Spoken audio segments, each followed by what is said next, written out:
Hey everybody, welcome to Matt Man. I'm Terjanian. This is another one of our interviews that we're doing. Last week we had Justin Wang on from YouTube Popularity. Nice. Yeah, big time YouTube popular guy. And today I have a even bigger star, Harry Terjanian. Well, thank you.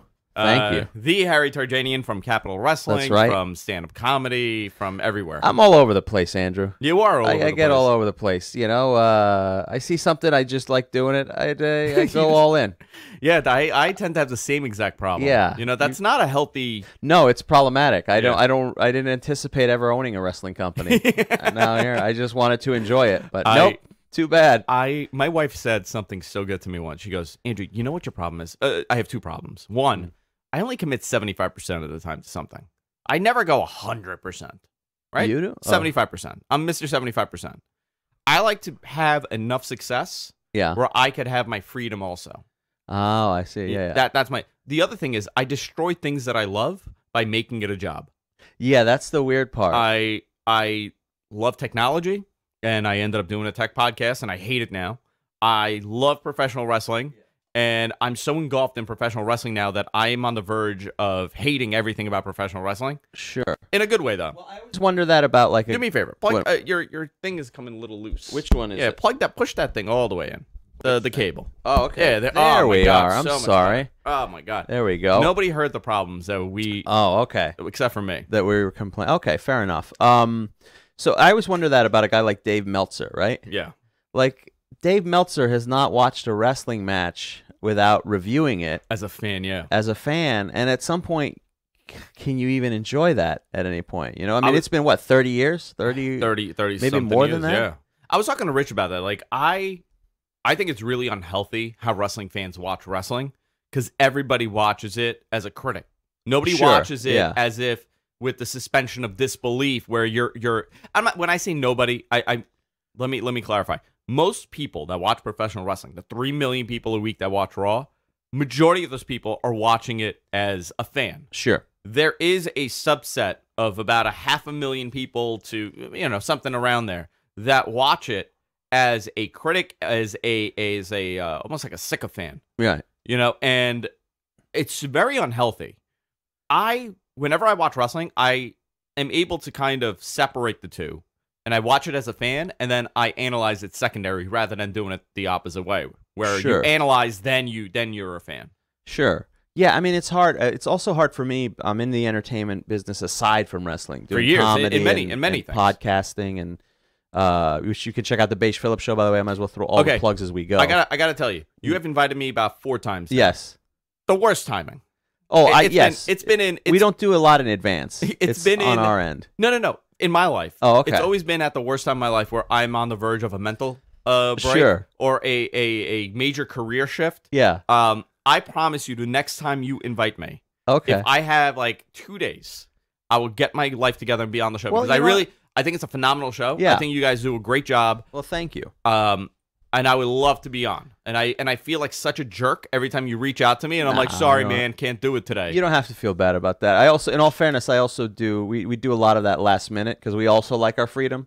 So rather than being stuck to 1 day a week, we just kind of do it whenever our schedule, which is a blessing and a curse. Sure. Because so sometimes we'll just literally spur the moment. Oh, we got to do one this week. Forgot about that. We got 2 days to book somebody. But Beige Phillips Show, Man School 202. You know, it's a great relationship sex advice podcast. It's really good. But going back to what we were talking about, when I watch it now, it becomes a little more difficult, especially now that I'm running a company. Yeah. That I'm involved with a company. I'm doing color commentary for the company. Yeah. So I'm trying to watch things that I like and why does this work and why doesn't that work? You know, it becomes hard to just enjoy. I find myself bitching a lot, and then I have to pull back and go, all right, let's relax. But then they'll do stuff like they'll put the tag team championships on the Revival, and then have them lose 2 weeks in a row.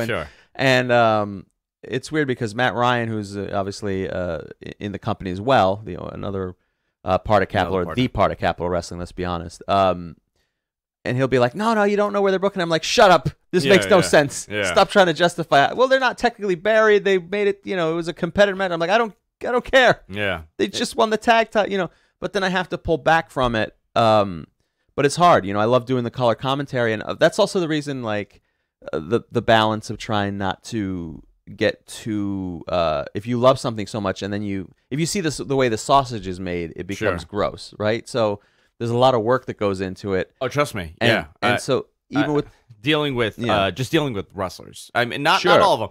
I'm not saying I think you guys have a great crew, but just knowing how much finesse is required with certain things that you do, you start appreciating it a little bit differently. And I think that you and Matt and myself, we kind of see it in a different light rather than, like the revival thing is a great reason, but maybe there's something happening 6 weeks from now that they need to lose in these 2 weeks.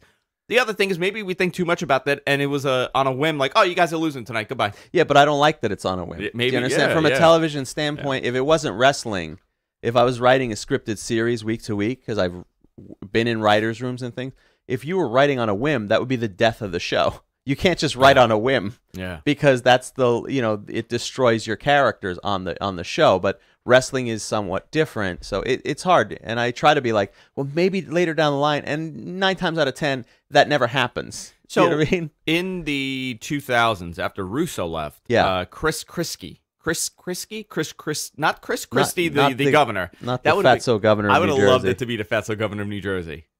Why don't you do The Sopranos every week? Chris became like head of creative. And he was an MTV guy. This is a weird thing that a lot of people don't know. My wife's cousin is a creator of Celebrity Deathmatch. Really? Yeah. Okay. Eric Fogel. All right. One of the nicest guys ever. He was, I see him whenever I'm in California. This guy, he did the Head, MTV series The Head. He did Celebrity Deathmatch, Starvalence, that was on the E channel. Oh yeah, I remember that. He does a bunch of like Disney stuff now. But Celebrity Deathmatch is coming back, and they're going to be doing that again. But I was talking to him, and they worked together, Chris and him. This guy, Chris, was one of the most brilliant storyboard guys. Yeah. Where he was all about canny, right? He knew what was happening, and he would essentially like a savant. He would take the whiteboard, and then he would map out everything that was happening, and he wanted everything to make sense. So if Eddie Guerrero was having a feud with Chris Jericho, and somehow Chris and Triple H are going to wrestle 6 months from now, that has to make sense on that path. Sure. They mocked him. They thought he was nuts. They said this isn't the movies. This is professional wrestling. They essentially they were. That's the way they used to do it, though. Well, not to that extent. He was really all about it because he was writing like a TV show. If you're writing it like you said, and you've written, you've produced, you've done all this stuff. Sure, yeah. If you are writing if you're writing and this is A and you got B and you got C. I'm writing on a piece of paper with my plugs right now for March 9th on the Fight Network. That's for right, Capital March Wrestling. 9th in the UK, the United Kingdom. You can check us out on the Fight app here in America and all over the place. So if you're writing this, and you need X, Y, and Z to happen on this path, you should know everything that happened, because if you're writing week to week or every other week, you're not going to remember week 6 what happened in week 2. No, but unless you storyboard it out. Yeah. They hated his process. They thought he was stupid. This poor guy, by the way, one of the best ratings that they had, storyline wise, everything made sense. What was he writing at the time? The whole company, or he was separate brands? He was one of the head of creative. It was him and Steph essentially. Okay. Stephanie actually took over for him because he unfortunately he passed away. He got diagnosed with cancer, and it was quick. It was a very quick passing away for him. But he was a brilliant writer in that capacity, but people like Bruce Pritchard and like wrestling guys kind of mock him on his ability and how good of a writer he was. But I know people like my cousin-in-law, I guess, that work with him, and he says he was an unbelievable writer, phenomenal guy to work with. But it's weird because there has to be a certain balance that I get that they don't. Wrestling people might deal with that differently because you have to anticipate injuries, and you also change a lot of that based on the audience, supposedly. Yeah. Except when you don't want to. Do me a favor.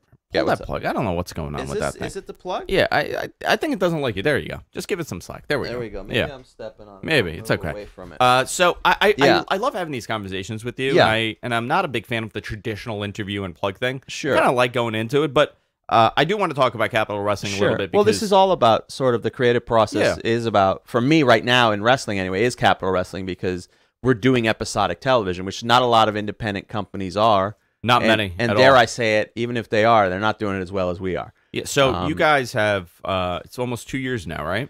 Yeah. Because I've been there since I guess the beginning of this to some capacity. I'm an executive producer. That's right. But I my role a little bit is more of a think tank for Matt. Sure. When he's losing his mind. Sure, yeah, which is quite often. I kind of take him off the ledge when he's about to set everything on fire. I think input from everybody's great, and I think it's a positive because you need very different visions in order to create something great, and which you guys are doing over there. Yeah. You do weekly episodic professional wrestling on the internet, on television. Yeah. I kind of want to talk about the conception of that because, like you said, not a lot of people do that, and a very small portion do it well. And I'm not talking about MLW that has a budget. And They I'm have not a talking budget about funding like that. This is truly independent. Sure, yeah. There aren't. We don't have a big corporate company funding this. There's not a. And no offense to MLW, but that's listen. If we could get that, yeah, we sure, would absolutely, absolutely take that. So it's not at all. And they do find stuff there as well. Listen, it's done on a shoestring budget. Absolutely, and the fact that for 2 years it's been able to kind of go along and put this together with great acts like Sonny Kiss, for example. Sonny Kiss was your world champion. He is now a highlight in AEW. Yeah, he's going to be a big part, and he's going to be a big star there. Yeah, big star. Very talented. I called his match with, it was for NLW, and I actually ended up getting that gig because that's how I met Matt. He couldn't do that show. Oh, okay. So I did it in Deer Park. I was doing color, and JD from New York was doing play-by-play. Oh, okay. Very different. I have to tell you, nicest guy ever. Jerry is a sweetheart to deal with. His content, he's very polarizing as a character when he's doing it. Great play-by-play guy. I really enjoyed it. But him and Matt call Hawk together. Yeah, they do. So I had a chance to work with Jerry. I didn't know a lot of these guys going into it. I did some homework. Yeah. But I saw David Starr stood out. Sonny stood out. Matt McIntosh stood out. Oh, absolutely, yeah. Another guy that you know who stood out? Yeah. Rude Boy Riley. He did. He did. Well, I mean, he did. Here's the thing about Rude Boy. He was on a way to a really, to me, a promising career. Tremendous career. He was one of the people I saw. I go, that guy has a lot of star power. He's got a great look. His work is great, and there's just something about. I saw him and David Starr put on a great match. Great match. And it's unfortunate that I guess could you call them demons? Because demons usually refer to I guess to drugs and alcohol. Yeah, listen, I did call a thing. match. Here's a little secret. He was on the first Capitol Wrestling show 2 days before he was I believe arrested. Yeah. And so I remember calling that match and going, "You're going to hear a lot from this kid." Yeah. I mean, when you watch it back, we never aired it, but when you watch it back, my commentary, it's almost like I'm doing it sarcastically. This guy's got a bright future, nothing is going to get in this kid's way. Listen, man. Mark my words. It's still, to the end of the day, it's still a very carny business. Yeah. You deal with very different types of people. It's going to happen. But Mike Law, another great. Mike Law is fantastic. What a nice guy, huh? Mike Law is, he's great. People love him. He's got a great gimmick, so to speak. But his work speaks for itself once he's in the ring. Matt McIntosh is fantastic. So who is our current champion in Capitol Wrestling. By the way, March 9th, we are going to be in Hoboken, New Jersey, doing the next set of TV tapings, and we've really hit our groove with that. I'm really proud. I think the last 2 TV tapings have been the best set of shows we've done, period, in our entire run. Yeah, man, the show's looking great. Yeah, and that's a lot of a lot of that. You talk about the inception of that. A lot of that is thanks to our director Zane Decker, who I told Matt. Yeah, I said, whatever you do, don't this up with him.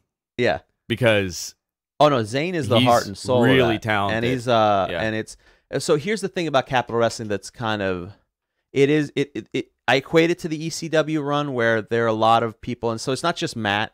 There's a lot of people behind it. Him and Marcus Dowling founded the company together with this idea of they wanted to go back to old school wrestling. Yeah, the type of wrestling that they enjoyed growing up, and that was more episodic television. So wrestling, in a weird way, it's almost the best it's ever been. So even though people are bitching and complaining, you're wrong. Just know that you're wrong, because right now is the best time to ever be a wrestling fan, because it's all out there. Any type of wrestling you want to see, you can see it. The only problem with that is the thing that's hard to make is television. That's two separate things. So a lot of companies have these great cards, these great matches. Yeah. But a lot of companies have great matches. That's it. Yeah, that's what it is. And for me growing up, the thing I loved most about wrestling to this day is the stories. Because I can see a lot of great matches, but the stories make it interesting. I'll watch Raw. It's a lot to watch, and I love it, but I'll leave it on in the background because I'm doing other stuff. I can't sit there and watch. And well, I think you kind of hit the nail on the head, especially with right. By the way, are you going somewhere after this? No, I'm you want to go for lunch? Yeah, we'll do lunch. Perfect. We'll do a little lunch. You see, this is my flow. This is how I like to do an interview. Yeah. By the way, talking about a great interview, I do want to say, if anybody is interested in this, Joe Rogan and Alex Jones. Oh my goodness. I have been fixated on this interview. I have been watching it over and over again. And my wife yesterday comes in, she goes, "You just watched this yesterday." I'm like, "I know, but I need to watch it again." She goes, "Why?" I'm like, "There's so much." If anybody is a fact checker, forget it.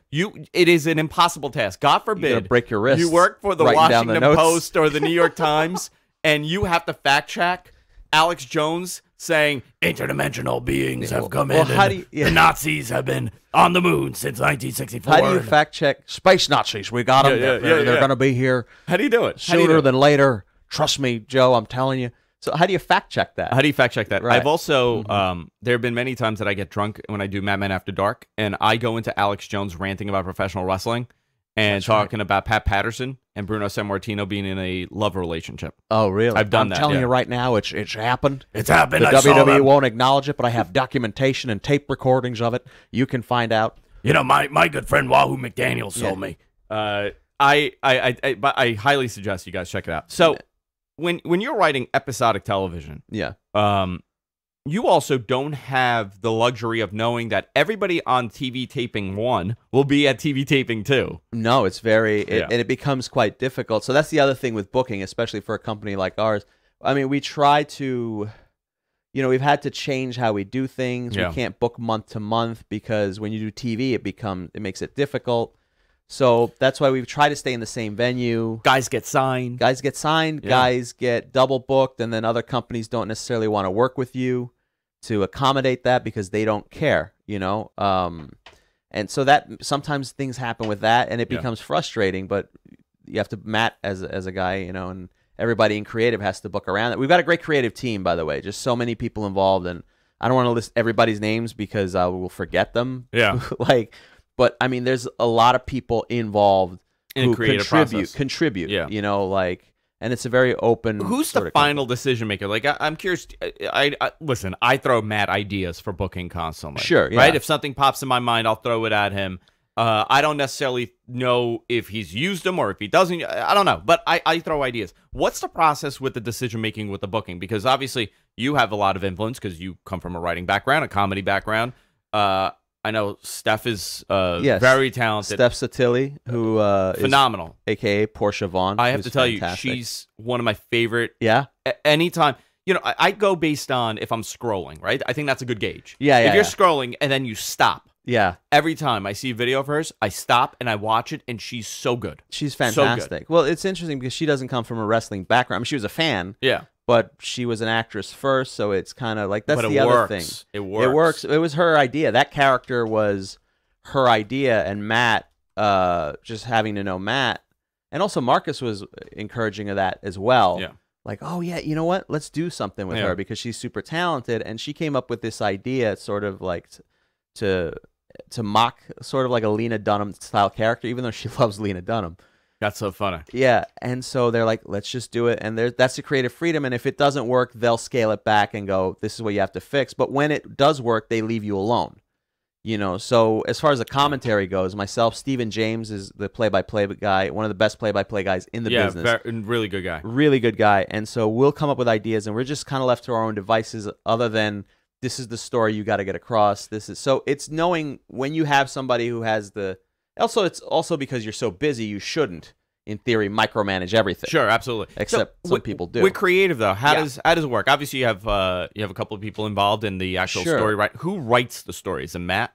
Matt ultimately, at the end of the day, Matt Ryan is now it's become structured. It was sort of a committee up front of a couple people, him, Marcus Dowling, and then we brought in Ash Samuels formerly of Special K, and we also have Deranged, formerly of Ring of Honor, pitching ideas and things. But ultimately, at the end of the day, Matt's the one writing the television.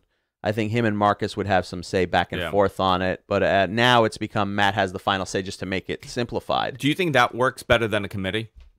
Well, what is a committee technically? Because I've never worked in a committee. Like, people pitch ideas, but ultimately, how do they settle the ideas in a committee? So, well, that's a big thing, right? So what would happen is, okay, you're assigned with writing the women, you're assigned with writing this match, you're assigned with writing this storyline, and then you just let it go and you put it together.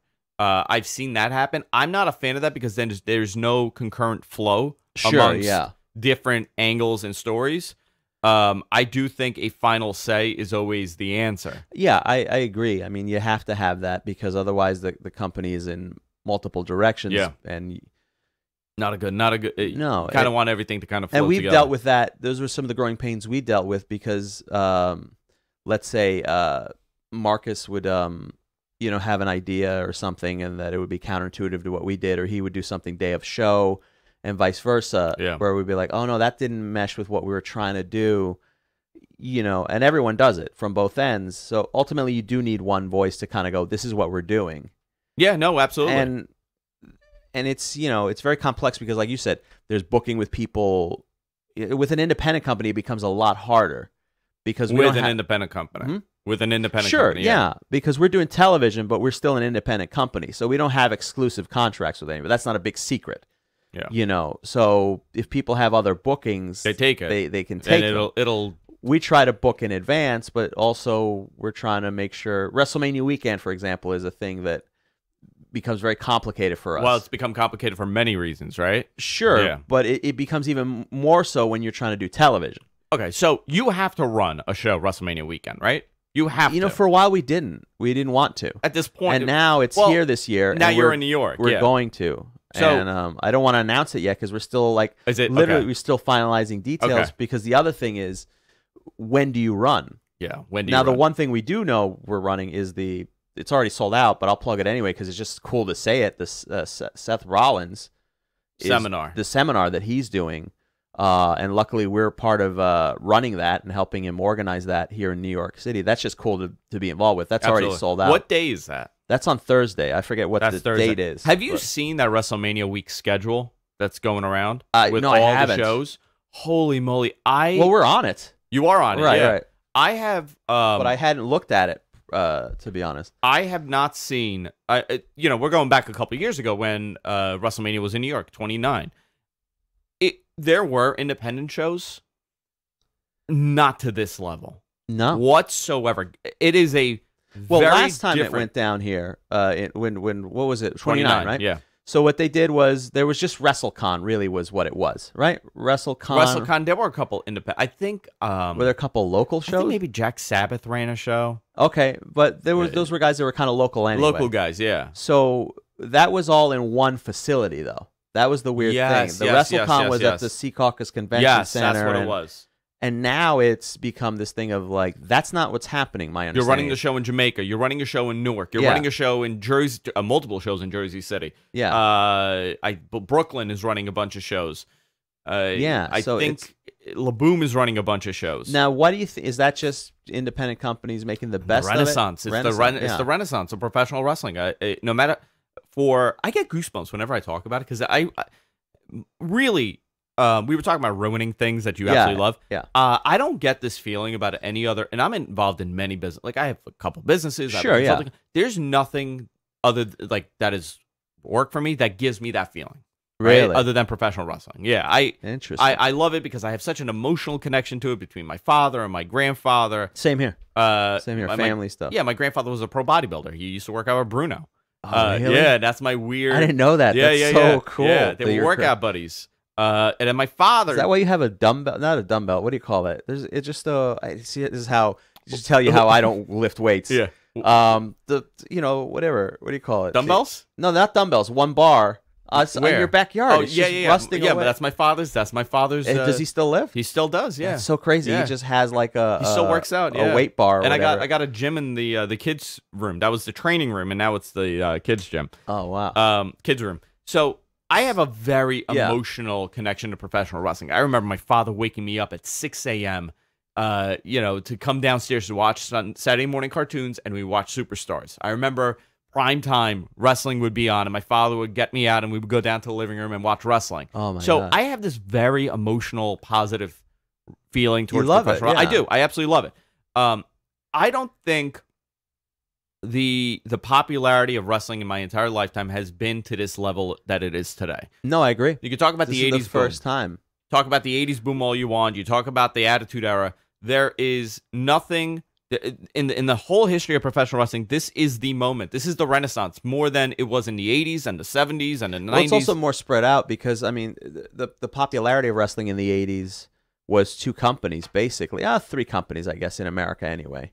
AWA, NWA, and WWE. And in the 90s, it just became 2. Now it's, like you said, this WrestleMania weekend schedule is indicative of what the hell is going on, which is there are so many different companies running so many different shows, and that's incredible. That's why I say if you're a wrestling fan and you're bitching and moaning about watching wrestling now, then you're just not a fan. I mean, this is the best time. I'm almost glad it didn't exist like this because I would have gotten nothing done in my life. Here's a question for you. When we're around the same age, when we were growing up, what was independent wrestling? You know what I remember? I have a distinct memory of independent wrestling. You tell me what yours is. I didn't have an understanding of independent wrestling when I was a little kid. I didn't know that. Bushwhacker Luke appearing at some show in New Jersey with Doink the Clown. Wow. That was my memory of independent wrestling because that's all you had. You would have just names from Greg the Hammer Valentine. Yeah, see, to me, that the image I get of what it would have been was school gymnasium. Yeah. And then a couple of the couple guys who were in the WWE not that long ago, but maybe 2 or 3 years ago, doing a couple things, and then a lot of guys you've never seen or heard of, some of whom don't look that good. Weren't in great shape. It was really sad. Yeah, and I think now we have a different generation of kids that have grown up with to them, the worst independent wrestling was probably Ring of Honor. That's their concept of independent wrestling. They grew up, my brother's a little. Like, if you're 21 years old now, if you're 18 years old, you have no concept of how bad independent wrestling was because it was not, it was still outlaw wrestling. You had the Bushwhackers doing appearances, wrestling some no-name guy. You had very depressing older guys that do it just for the money for $50 or $100, and they're doing like 6 of these on a weekend just to get by. It was not what it is today. Those shows still exist. They do, of course they do. But there is a lot of young, fresh talent like out there where you could see shows of people who aren't on television or weren't on television and still see a good show. Yeah. So our company, I'm super proud of. And by the way, our company is not. I'm not sitting here claiming that we have the best roster in the world, because there are other companies with a better roster. We have a lot of talented guys, super talented people.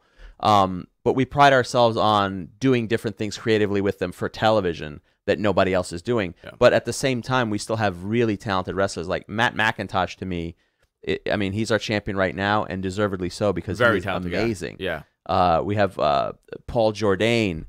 Big boy. He's a big boy, Paul Jourdain. How tall is he?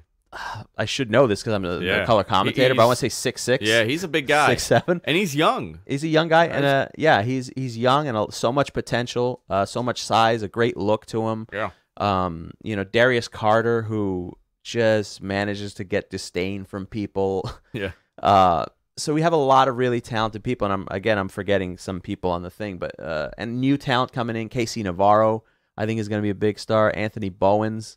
So we have a lot of great wrestlers, but to me, the part that I loved growing up about wrestling was the story stuff. The Undertaker locking the Ultimate Warrior in a casket. In a casket, yeah. Jake the Snake taking a cobra and making him bite Randy Savage on the arm. What's going to happen next week? Right. That's the moment. What's happening next week? And did you watch Raw this week? I did watch Raw this week, yeah. They kind of did that. They kind of did everything they did led to next week. Yeah. Yeah, which I'm happy about. Very happy. I thought the Batista finish was great. They told a great story there. It was unpredictable. A great mislead. Yeah, you know, I love it. I love a great mislead. That's the way to put it. And that's what makes people tune in week after week. You guys attempt to do that. You guys try to do that with your TV every week. Obviously, sometimes it doesn't work, or sometimes there are things that happen. But you guys are a fan of storylines and sticking to it. What's the balance, you think, with attention to storyline and attention to in-ring? See, I'm very biased towards storyline. Okay. So, obviously, you need the work in-ring to be good. Otherwise, the whole thing falls apart. But I'd rather watch a decent match with a great storyline than watch a really great match with no storyline. But I'm very biased to that. Because, I agree with that. I'm in the same boat as you, by the way. Because to me, it's like, and this is sort of a what do they call it? A guilt of riches. Like, you just have so much great wrestling. I remember one time going, oh, here's how much wrestling is going on. I go, man, AJ Styles, I wonder why they haven't done an AJ Styles Brock Lesnar match yet. They should really, that would be so awesome. Yeah. Well, not only did they do it, I watched it. And they did it they did it once. Yeah, no, they didn't do it twice. But that's what I was leading up. I was like, oh, are they going to do AJ Styles versus Brock Lesnar? They should do, man, it would be great if they did that. Again, it happened.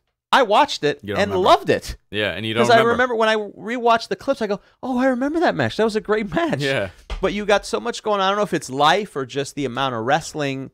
It is a little tougher to keep up with it all because, again, there's 12 pay-per-views a year instead of 4. And there's 3 hours instead of, 1 hour on the weekend. So a lot of that is tough to keep up with. For me, the storylines are something that can differentiate yourself from other companies as well. Yeah. Because even if we have wrestlers that do wrestle for other companies, they're not necessarily exclusive to us. You're going to see something different when they come to us because the stories are going to be different, and no one does the stories.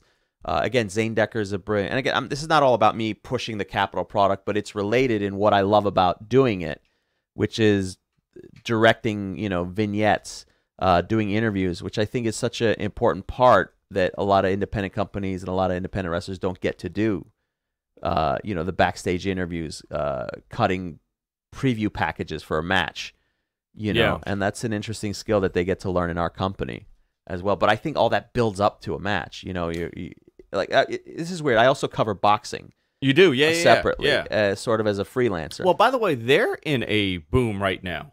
Boxing is in a boom with their heavyweight division. It's coming back. But there's also a big shift that's happening in boxing because of DAZN.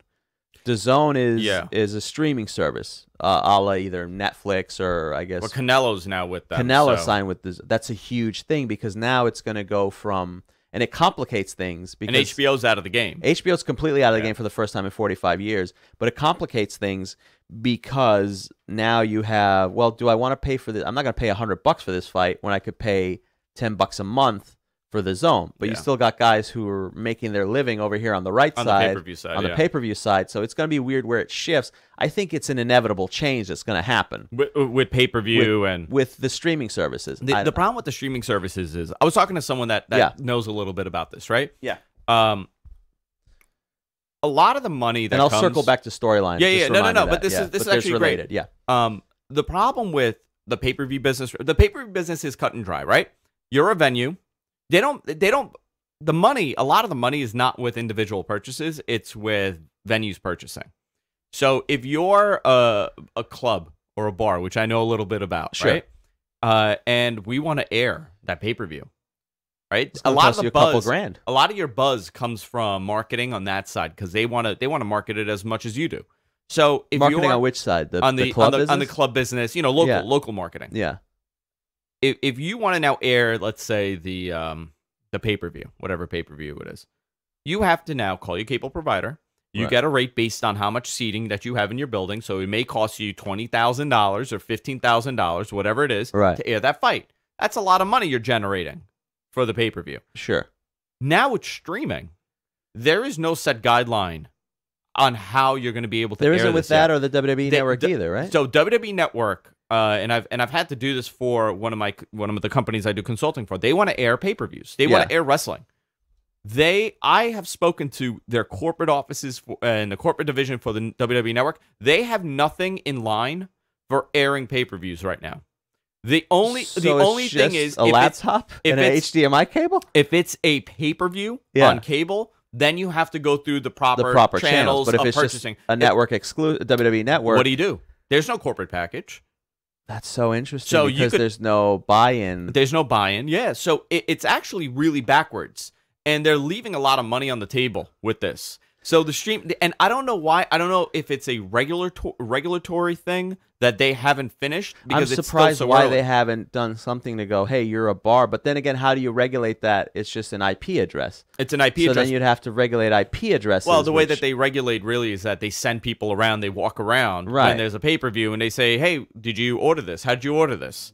Right. You know? And I'm surprised there must be some type of technicality that either that or maybe pay-per-view has blocked that in an interesting way. No, well, if it's not on TV, right? It's like ESPN is doing the same thing right now with ESPN Plus. Right. If a fight is on ESPN Plus, and maybe they're a little different. I don't know for sure how their ordering goes. Yeah. But if for WWE, to use them as a good example, they don't have anything in line. So if normally what they would do, like let's say WrestleMania weekend. If you're airing WrestleMania in your bar and they know you haven't purchased, the cable provider knows, they send people. They walk around. They're like secret shoppers. They go to all the bars. They do it a lot for boxing and UFC, but they go to all the bars, and then they ask to see your paperwork if you ordered it. Where are your papers? Where are your papers? Pay-per-view papers to show this SummerSlam event? SummerSlam? I'm fascinated by that. Yeah. With the business, I believe with DAZN, there's other. Their company has other things, with an app or something. As far as I think, they also do. See, I don't want to speak out of turn and get. But I'm curious what the future of that's going to be with. I think it's inevitable because pay-per-view's going away. I don't think. Yeah, I think it's going to go away. I don't think you can go back to it. I think it was a money grab for a long time. It's the same way. Remember when you first started renting cassettes when VHS? People forget. Like, first of all, VHS in general doesn't exist anymore, but there were video rental stores because it was too expensive to buy. To buy a video cassette when it first came out was like $60. Yeah, it was very expensive. Very expensive. So then they did these things. Well, you can rent them, and even the rentals though were like $10. $10, like, but you got it for 2 days. So and then it eventually became, all right. Well, you could rent it for $2. Yeah. Then it's like $1. Then it's like, please rent these. Just here you go. Then we're out of business. Yeah. So it's much like anything else, whether it's the cotton gin or whether it's the printed press. You got your money as best you could for a while, and now it changes. It's the same thing with music. Also, music, they were gouging people. Listen, that's now it's virtually $10, and you stream everything that you ever wanted. Right. You know? So it's just inevitable, I think, and they got their money. And I think it's the last breaths of it. I mean, for the next at least 5 years, I would venture there's still some fights. But if a company like DAZN is able to continue signing fighters, them getting Canelo is huge. That's why they made the investment. You got to get somebody big, and it's going to eventually kill off pay-per-view. But going back to what I was saying before, so I cover boxing a little bit, freelance for Fight Sports. And so I'm a very casual boxing fan, and I don't necessarily love the sport all the time, depending on the style of the fight. I don't like the clutching and grabbing, the Mayweather style, which I get into a lot of arguments with people. I find him to be a boring fighter.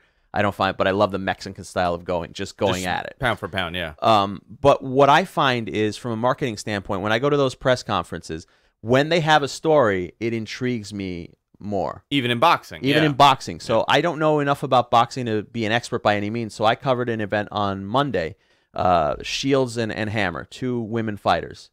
And on the one side, you got a fighter, I believe she has 3 or 4 belts. On the other side, too. This is how novice I am. I don't know what weight division it is. Yeah. But they built it up in such a way, the story is, these are the best 2 fighters in the division. They're going to unify these belts. This is a fighter who is undefeated, 8-0. This is a fighter who's 4-0, saying she's the greatest of all time. Can the Olympian beat the veteran? Yeah. And they build that story. Then there's I covered the next day, Canelo and Danny Jacobs, right? So what's the story there? The story there is Danny Jacobs. Canelo is the best fighter in the moment. In the moment, he's the top guy. Yeah. He's the most famous fighter. He's the #1 fighter in the world as far as the public goes. Who is his opponent? Danny Jacobs. Why do I care about Danny Jacobs? Danny Jacobs is recovering from cancer. He was told he had a very small percentage to live, that he would barely be able to live a life, let alone compete in boxing. Yeah. And he has worked his way up, and it's his attempt to knock off Canelo. Those are the stories that interest me. Otherwise, I would not care. But even as a guy who, walking into it, didn't know about Shields or Hammer, I'm now intrigued. Now, if I see this fight, I want to see this fight. I want to know. I want to watch it. Listen, how about the Tyson Fury and Wilder stuff? That absolutely. Was right. When was the last time that a heavyweight fight was in the profile like that? Right, but that's also the story. What's the story about? It's Tyson Fury leaving, becoming champion, and then just leaving, just having to deal with depression, getting up to 400 pounds, and having to work his way back, and become a phenomenal boxer, and then dethrone Klitschko, right? Right. And by the way, the Klitschko's killed boxing. In what sense? They just it showed you between Waldemar and Vitali. It showed you that boxing in the heavyweight division became just so subpar, where these two guys essentially reigned for like 10 years. The Klitschko brothers essentially and you think that's because it was a weak division? I think it was a very weak division. I think the emphasis would, and now you're starting to see like, oh man, the thing about me, I love heavyweight boxing. Sure, I grew up on that. I will my grandmother and my grandfather were huge boxing fans, so I would watch heavyweight boxing. And what killed it was the clinching. The clinching. That's what I hate about it. I keep calling it clutching and grabbing because I'm a hockey fan. Okay, right. But it's the clinching. I can't stand it. The guy gets a momentum. Gets a lot of momentum, and to stop it, you clinch until the ref breaks it up, like a Catholic nun trying to separate you at a school dance. All right. And you're like, how many of these are going to go on before? Yeah. By the way, that was Tyson's downfall. What was the clinching? The clinching, because he wasn't fighting in an era in the mid '80s where clinching was so prevalent. And when he came back to boxing, it was a different game. Guys like Evander Holyfield was big on clinching. So and he couldn't. And Lennox Lewis big on clinching. Boxing kind of changed. That's so interesting. Where you lean on the guy. You lean on the guy. And Tyson. Once you lock Tyson up, he doesn't know what to do. It's the method, not just physically. There's two things. One, you're stopping the momentum, but psychologically, you're changing the momentum. Yeah. Because if a guy can't land all those type of punches, or he doesn't have that positioning, it becomes frustrating for that person if they're not mentally capable of going that marathon, which Mayweather was. Do you think Tyson? Do you think boxing to some extent is a work? I don't think I don't think it's a work in the sense of the fighters making it a work.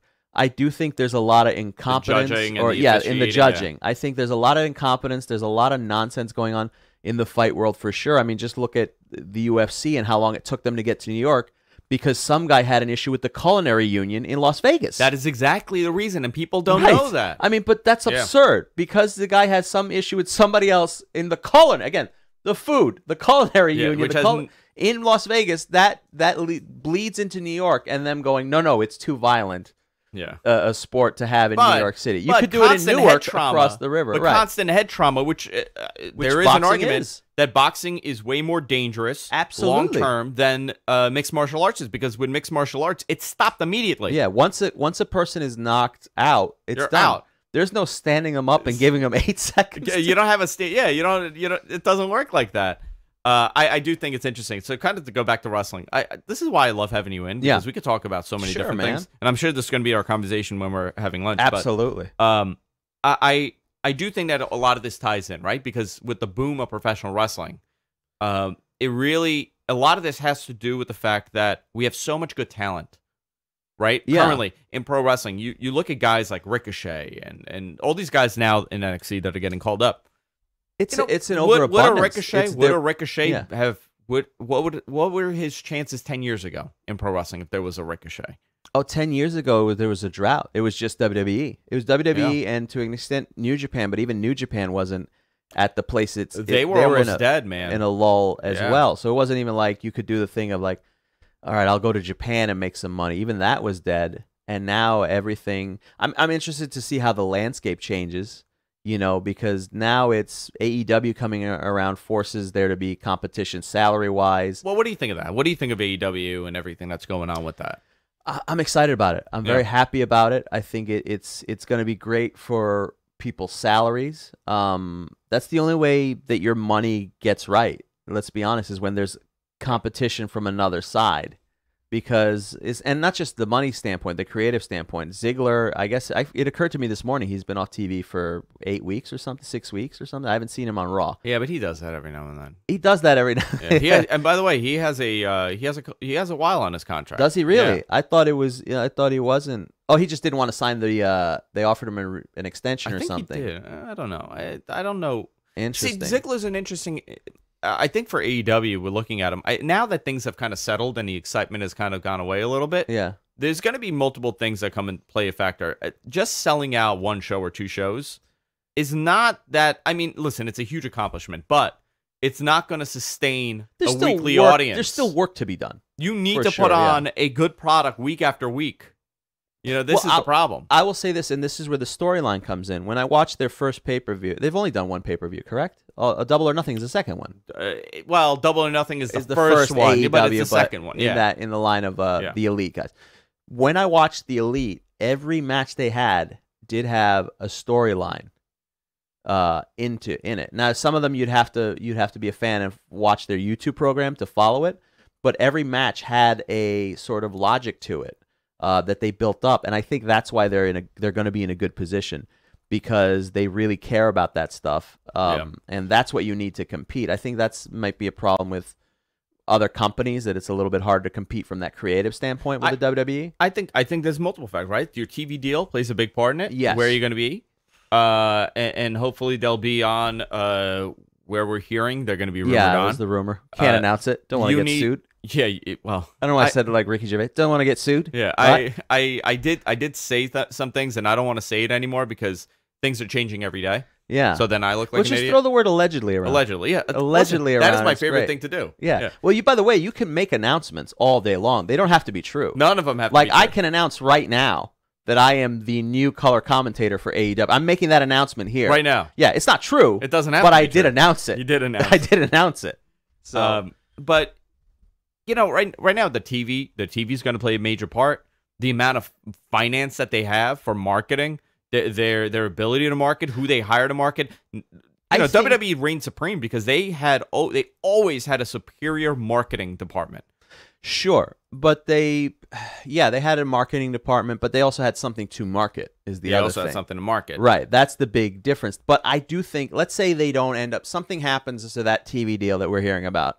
It goes away and it doesn't happen. I think they're in big trouble. You think they're in big trouble? I think they're in big trouble. Even for if the they amount go of to money that they spent. People are saying maybe they should go to the internet. I think they are in big trouble if they don't have the TV deal because they need TV money to sustain. TV money is still big money, and people forget you're that. You're talking $60 million. I mean, $30 million is nothing for a TV rights deal. If let's say we're talking $60 million a year for TV, sure. And let's assume Turner's going. It was a Turner property. Okay. And they're paying the production costs because Turner has that alleviates the entire production cost. Yeah. That alleviates the entire production cost for week after week TV, which is, as you know, very expensive. Sure. That alleviates having to worry about selling the ads because you have a network that is selling your ads. They have a ad department because they know TV. They have a promotional department that falls within their budget already. You They're also doing have that stuff. Marketing to P2 and P3 viewership, where you're not just relying on your core audience. Right. It allows you to grow an audience. Like with pro wrestling, right? Like yeah. with Capital Wrestling. We are a P1 product. You cater to that demo that is a super fan of professional wrestling that wants to go to an independent wrestling show. Yeah. That is a fraction of the P1. Sure. Right. So how do you target those guys? Well, you do it based on wrestling sites. You do it based on all this other stuff. Things like this. Things I like come this. here to promote the event. I gave away a ticket for Capital Wrestling to a How viewer. Dare you? I gave away a ticket. How did that go? A ticket? She wants one ticket. Yeah, that's fine. Taylor, one of our viewers, she sent me a message. She's coming to New York for WrestleMania week, and I said, you know what? If you come to New York for WrestleMania week, I'll give you a ticket for Capital Wrestling. So I can give her a pair of tickets. You have to give them in pairs. She's by herself. Oh, really? She's by herself. Oh. You could give her two.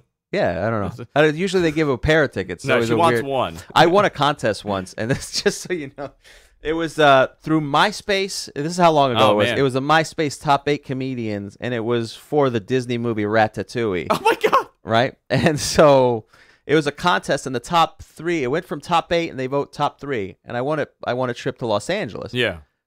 I got a trip to Los Angeles, two tickets. 2 tickets. Not on the same place, in the same spot on the plane. Oh my God. Two different sides. Two different and you're like, hey, Disney money? Yeah, that's Disney MySpace money? Amazing, right? You guys, what? Anyway. Whatever, I was just busting balls. That's hysterical. I just always like when they say, giving away 2 pairs of tickets. Giving away 2 pairs of tickets to go to Las Vegas. REO Speedwagon, 2 tickets. Where did you go? What was it for? It was a contest to the winner was going to open for Patton Oswalt because they were doing these tours to promote. Him and Janine Garofalo were doing these tours to promote Ratatouille. They were both in the movie Ratatouille, and they did some shows at the Troubadour in L.A., so they sent the top 3 finalists from this MySpace competition. It was you. It was myself, Mike Drucker, and a guy named Christian Reyes. Where are they now? Mike Drucker is a very successful writer. Okay.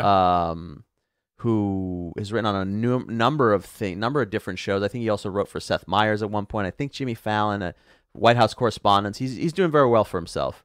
But the other kid was a kid from Utah, very unknown kid from Utah. And I was the better comedian out of all of them. I mean, literally, Mike was like, "You're gonna kick my ass in this comedy." I'm like, yeah, who won? Did you win? Well, here's the problem with that. Here's what happens. So I went out to Los Angeles. Whatever they have you go at the Hollywood Improv. The acts that went on before us were not particularly good. Yeah. And these were regular acts. So you're saying, okay, I'm good. I got this. I'm better because listen. I have quite a few stand-up comedy friends. Yeah. You know when you see another comic set, you're like, okay, I know what to stay away from, and I know what to do based on I know how to perform. win the audience back. But here's the problem. I went up there and the crowd was dead. Yeah. So not fun. Mike didn't do that well. He's very funny. Yeah. He was very young at the time. Didn't do that well. Didn't get a lot of responses. Christian Reyes went up. He didn't do that well either. Nice kid. Did not do. To the point where he was like, literally whispered, "I'm so nervous" into the microphone, which is and like how long was the set supposed to be? They were like 5-minute sets. They're very short sets. The longest 5 minutes of. But the thing is, if it's not going well, 5 minutes is an eternally long. You look down, it's 2 minutes 15 seconds. So I go up and the crowd is dead, and for the first minute they're not giving me anything, and so I know I got to flip this around. So I turn on the crowd a little bit, but I win them all back. But I did some like sort of religious material, like atheist material or whatever. It went over great. Oh, okay. I destroyed. Yeah. And people are congratulating me on winning the thing. And the judges gave it to Christian Reyes. Really? Because I think my material was too controversial for their contest. Oh, they didn't want me, the judges, who have nothing to do with Patton Oswalt. Had nothing to do with right. it. Yeah. And so I got robbed. Who were the judges? I have no clue to this day. That's but really I assume funny. it's some executives or somebody involved with something. What a stand-up comedy is worse than pro wrestling. In many ways. Yeah. Show business is worse. Show business is pro worse wrestling. Well, that's the other aspect of it. Like when you go, anytime you go, oh, this guy's good. Why don't they have a contract? Just imagine that by 1,000. Yeah. In show business. That was a long story. I apologize, but no. I enjoyed it. Yeah, it was the equivalent of winning a boxing match and going to the scorecards and having the judges go, nope, it's a draw. Yeah. What? That's what happened with Tyson Fury, right? Are you shitting me? Tyson Fury was a draw. What was the one before that one though? I forgot. There was like a hugely one where you're like, are you out of your mind? It happens so often. The Tyson Fury one wasn't bad, but the one before. Well, he got knocked out in the last round and sat up like the Undertaker. Oh yeah, he almost lost that fight. Yeah, it was the last round, and he got knocked out, and he just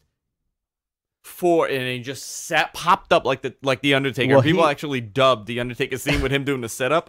Well, because he was, when you say knocked out, they used the 8 count. This was not a standing 8 count. He was on the ground. He was on the ground, yeah. For 8, got up at 9, almost like it was a work, but it wasn't. You know what? I think everything is work. I think baseball's a work. I think basketball's a work. I can't watch basketball without thinking it's all a work. Well, I mean, in all fairness, they did indict a referee a couple of years back because it turns out it's to some aspect it was. Well, you know what though? Is that necessary? Listen, I get so much shit with this, right? Like I am, when it comes to steroids in sports. Okay.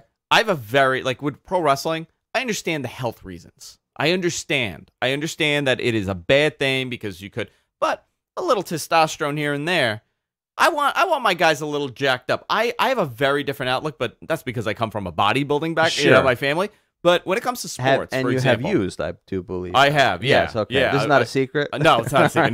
No. I know you use. Yeah, I got in phenomenal shape. I dropped about 35 pounds of fat, and I had a 10% body fat makeup, and I got really in good shape. I was 175 solid muscle. The thing is, I don't think what it does, it gives you a little boost. Sure. Right? Yeah. It gives you, it just makes your testosterone work a little bit better. It burns fat quicker. I don't look at it as cheating. I look at it as an enhancement. Things that we do now, like hyperbolic chambers, could that be considered cheating? Because you're doing a process. Did you read Sean Avery's book at all? Did you get a chance to read Sean Avery's book? I haven't. So there's no steroids in hockey. It just doesn't. Why would you? It does. You don't need it. You don't need the extra. It'll only slow you down to put on extra. Or it's quite possible that there is, and we don't. No, he basically it was kind of like ball 4. He was kind of outing what there is. Are there like adrenaline shots that they do give you? Yeah, and things like that, which are legal. Sure. He goes, so you don't need the steroids because having more weight would only slow you down. It wouldn't do anything for you if you don't have the natural. But they have things like adrenaline shots that they do. Yeah. So if those things help out, I understand the argument against steroids in competitive sports on account of if there's nobody to regulate the use of it, you could go to extremes. Yeah, sure. And then you end up with what happens in baseball, where Craig Biggio, tears both his hamstrings running from just walk into first base. I got into a big argument over steroids in baseball, where I say if it wasn't for steroids in baseball, baseball would not have made the comeback that they did. Oh, absolutely. There's no doubt about that. I wish they'd let some in now. I find baseball to be so boring. Well, there is. Steroids in baseball exist, and this is the go-around how this works. Okay. Steroids aren't the traditional steroids that we know of, the 80s and 70s. Steroids now, I think it's a wrong term that we're doing. We should talk more like TRT. And HGH and things like that. Testosterone replacement therapy in baseball exists. If I told you the number of players that are doing it, it would astound you.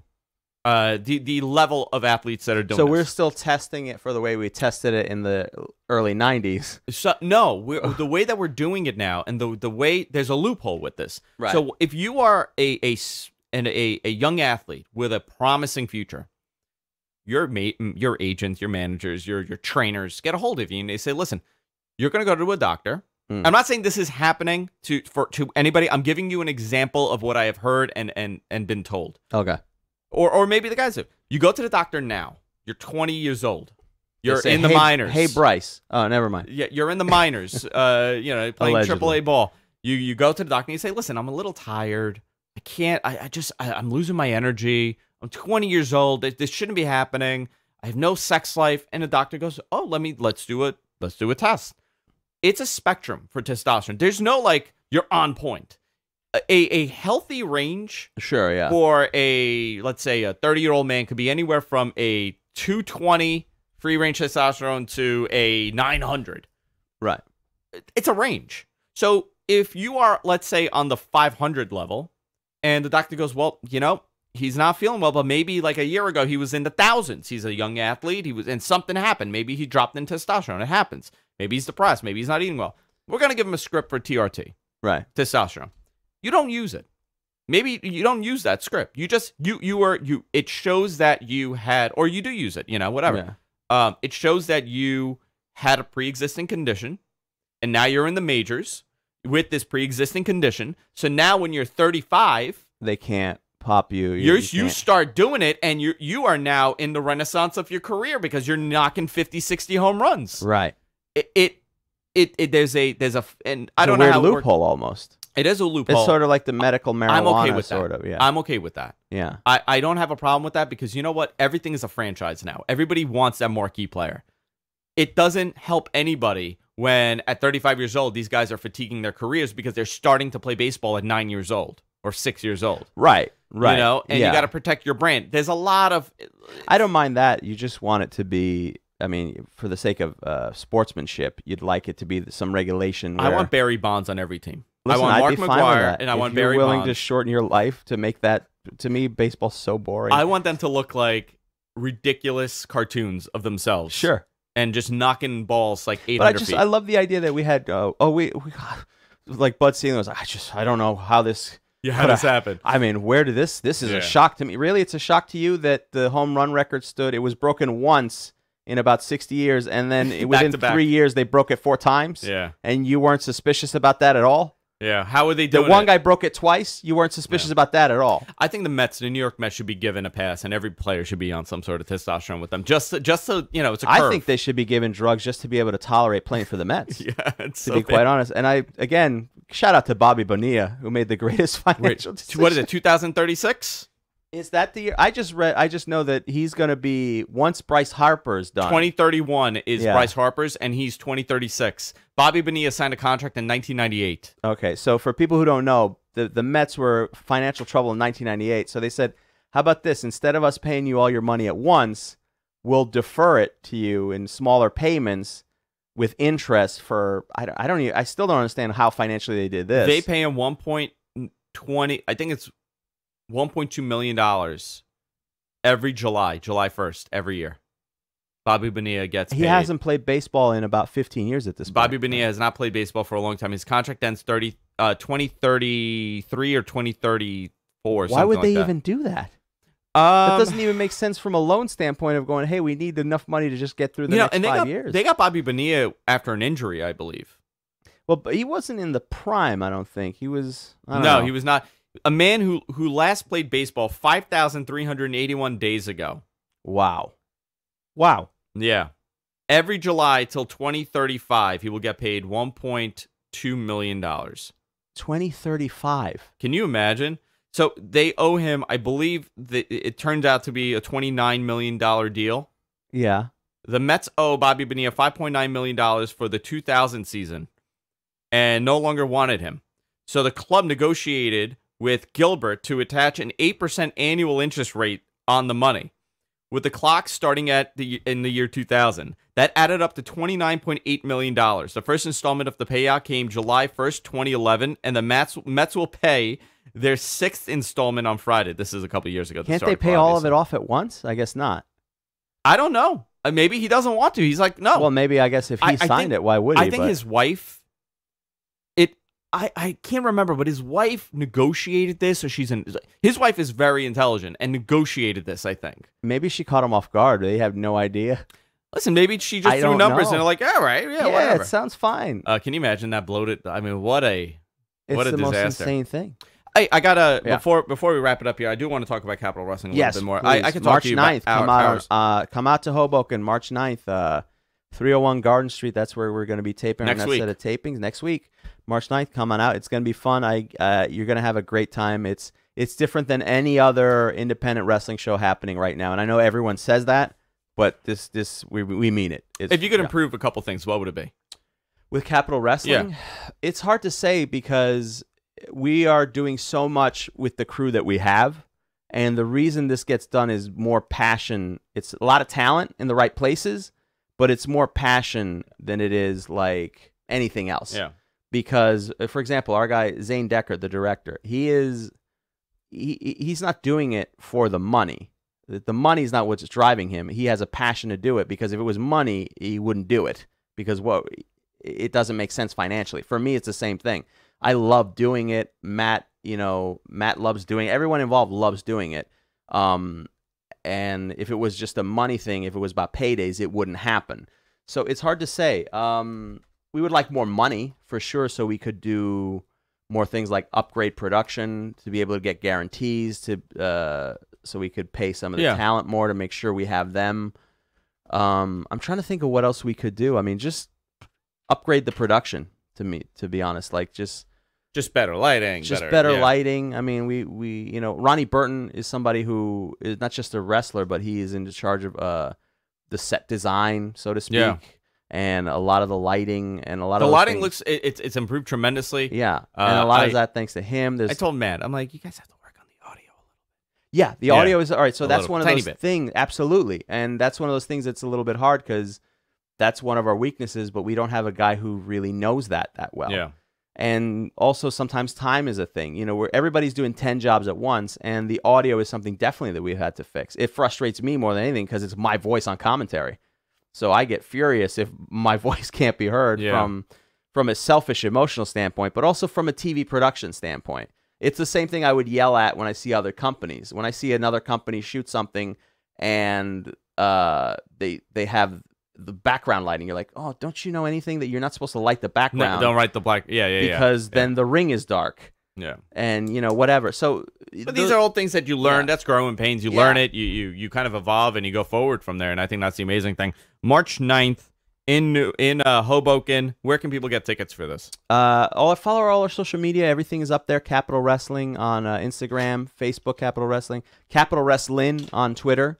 And all the links are up there. You're also debuting on the Fight Network in the United Kingdom. We're very excited about that. Yeah. What's your time slot for that? Do you have it? I believe it's Saturday nights at 11:30. Nice. Which is not bad. Not bad place to be. But we're on Fight. We're on Fight here in the U.S. We're on internationally in a couple places that we're working on. I don't want to make all the announcements, but we're trying for Germany soon. That's in the works. WXW, they're doing great over there in Germany. I mean, wrestling is having a real resurgence all over the world, and we're pushing to be a part of that internationally too, because that's the other beauty of this time where we don't need a TV deal. How about Armenia? Do you want to get a TV deal in Armenia? I would love to do it just to get a TV deal in Armenia. If you get a TV deal in Armenia, I will show up every week and cut promos in Armenian. In Armenian? Just for that TV deal. Absolutely. You could do the commercials. I'll do the commercials. I'll do the flag. I'll wave the flag. I'll do a whole thing. I want to do that thing where once we get all the markets in place, I mean, it never stops, but I do want to do one of those things where I have to rotate and constantly change the hats and the flags that I wave. Like, we're coming to you live in Milan, Italy. Yeah, Zimbabwe, Capital Wrestling is coming to you. The great Udi. The great Power Udi. Is he dead? He is not dead. He is in jail for allegedly murdering his wife. Oh, the great Power Udi killed his wife. Allegedly. Let's not rush to judgment, Zarian. The courts in whatever country he's in. We don't want to jump to judgment. Let's let the justice system do what they do. I think there's so much going on. You guys are doing a great job. Yeah, thank you. I'm proud to be involved with you guys and promote you guys and talk about you guys. I talked to Matt, and he's a very, very talented guy. Yeah, he's a workhorse. He's the heart and spirit of it. There wouldn't be a Capital Wrestling without him. Listen, to put it together every single week. Make sure it's on. You have to take it.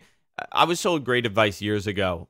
In order for a hobby to turn into a business, you have to treat it as that. Yeah. So it shouldn't be a hobby. It should be your job. This is your job. This is what you're doing. How would you do this if you were, you were expected to perform at this level? And it becomes a job. And it's the worst type of job because it's the type of job that's not paying money. We're not getting rich off this, not yet.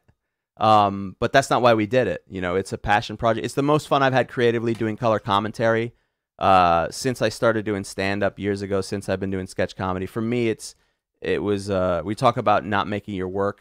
A lot of people are like, oh, are you out there doing other companies and stuff? And I'm kind of like, you know what? I don't really want to. I don't want to have to go venue to venue and do the whole thing and try to get in the I just want to enjoy it, for once. And but being the owner and being on camera has been such a tremendous amount of fun. There's so many people who work behind the scenes, and I'll name as many as I can. Mike Kaufman, Greg Messi, and people like our interns Ben and I'm forgetting so many. It's like an Oscar speech. But I hate naming names. But every single one of them really puts a lot of effort into it. Yeah, I highly suggest you guys check it out. Harry, I could have you on for hours. Oh, thank you. But I am very hungry. Oh yeah, so it's am like I. This is like my version of Joe Rogan. Could you be my Alex Jones today? I mean, it's less. I make more sense. At lunch, I want to talk to you about interdimensional beings. About Nazis? About space Nazis? Space Nazis. That's what we're going to talk about. We're talking about space Nazis. That's what we're going to be talking about. They're going to attack you, Joe Rogan. I'm coming for you. Those promos were insane, by the way. He was cutting promos. I'm coming for you, Joe. Let me tell you something, Joe. You know what? I know your secrets. You have time now and tomorrow to decide if you're going to give your life over to Jesus Christ. Like, what? You know what's the best? He actually at one point said that he's going to kill Joe Rogan, and then he goes, not physically. Not physically. Emotionally. Metaphorically, I'm going to kill you. I got too many lawsuits. Metaphorically, he's got a lawyer waving his hand, by which I mean... I'm going to decapitate your whole family. I mean, metaphorically. Metaphorically speaking. Guys, I really enjoyed this. So this is something we're going to be doing a little bit more of, these interviews. Right, man. Talk about, it's obviously everything involves pro wrestling that we do here on MN, but I kind of want it to be a little bit more than pro wrestling and just get to know people within the wrestling industry and wrestling business that are doing some really cool stuff that I like. I think next week Justin Robert Young is on. Wow. Satellite or is he here? Satellite. Oh, Satellite. via satellite. I miss my brother. We went to high school together. I know. Isn't by the way, before we wrap it up, I want to tell that story. So I met Harry on Lunatic Radio. Yes. Because you would do that show all the time. They would have a bunch of comics on. You would go in. I went in, and they lived a couple blocks away from me, and they were doing the show on the network, and I became friends with Rock and with Kieran. And I went in, they're like, oh, stand-up comic Harry Terjanian. And Armenians. And I'm like, oh, that's an Armenian name. Yeah, of course. You don't run into a lot of them. Yeah. So we did the show, and it was great. And I didn't see you for a while. Yeah. I think I was talking to the Cringe Humor guys, and like there was like this weird but I hadn't seen Harry in years. Yeah. So I met Justin through his podcast with Brian Brushwood, and I was a guest on it a couple times. And Justin messaged me and said, hey, listen, I'm coming to New York for I forgot what, but he's coming to the Ring of Honor show. Yeah. And he's supposed to stay with his buddy in Jersey City, and his friend is not answering the phone. By any chance, do I have room for him? I said, absolutely, I got room for you. Tomorrow is, I think it was like Mother's Day or something. That. It was somebody's birthday. Yeah. I was like, I got a party at my house. If you want to stay afterwards and hang out, that's cool. He came here. We went into the city, and he goes, oh man, my friend is here at the show. I want to introduce you. And I go, Harry? And he goes, how do you know each other? Yeah, it's a small world. Weird, small world. So here's what happened on my end, just so you know.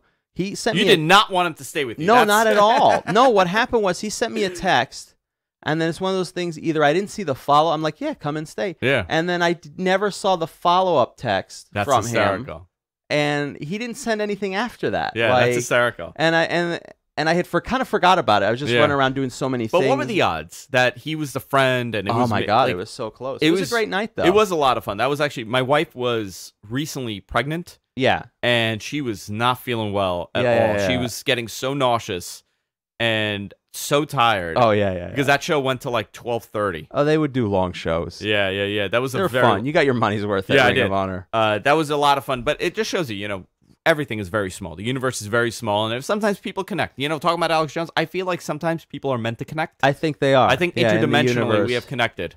Yeah, as long as we don't run into any space Nazis, I'm good. Ladies and gentlemen, guys, Harry Terjanian on Twitter, Facebook, everywhere. Follow him. Also follow Capital Wrestling. They're putting on great shows. If you live in the Northeast, if you're from the New York, New Jersey, Connecticut, Pennsylvania area, I highly suggest checking out Capital Wrestling. Watch their TV. They have a YouTube channel, obviously. Yeah. They're on Facebook. They're on Facebook. They're everywhere you could imagine. I would never endorse a product that I don't like or I wouldn't be a fan of. We have had multiple wrestling promotions want to work with us, promote us, invite us. I don't want to go to any of them because a lot of them suck. Right. Obviously, not all of them suck, but a lot of them suck. Capital Wrestling. Or they just don't interest you necessarily. They don't interest something me. Different. Listen, they don't interest me, but a lot of times the production is crappy. You got 5 people in the audience. It's just depressing. This is a lot of fun going to these shows. Yeah. These guys put on a lot of work.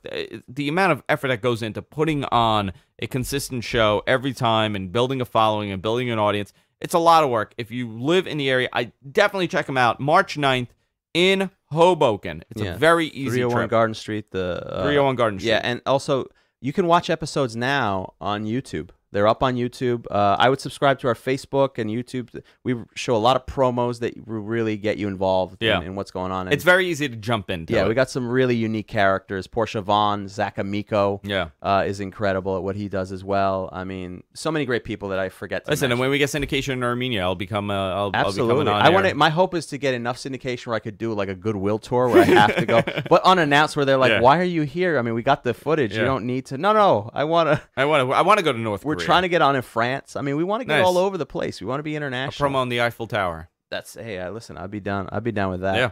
All right, guys, that's it for this week. Next week we have Justin Robert Young via satellite, as Harry put it. I'm only disappointed because I can't. If he was in town, I'd be like, yes. That would have been great. I haven't seen him in a while, so he's rarely out here. He's busy doing his podcasting on the West Coast. He's killing it. He's doing fantastic. Justin Robert. Actually, he was supposed to be on yesterday. We both forgot. You both forgot. We both forgot he was supposed to be on yesterday. It's funny. Oh, I think we're rescheduling with Conrad Thompson also. Conrad was supposed to be on Monday. Oh, that's great. I love Conrad. I've never met him, but I love that. And then we have Jason Agnew coming on from formerly of Live Audio Wrestling, now Sunday Night's Main Event on in Canada on radio there, and we have a whole bunch of guests coming on. So I think, you know who else? Yeah. Mike Law. I got Mike Law. Yeah. I got scheduled Mike Law and a couple other people coming on. The Colossal Mike Law. The Colossal Mike Law. We'll see you all next time, guys. Take care.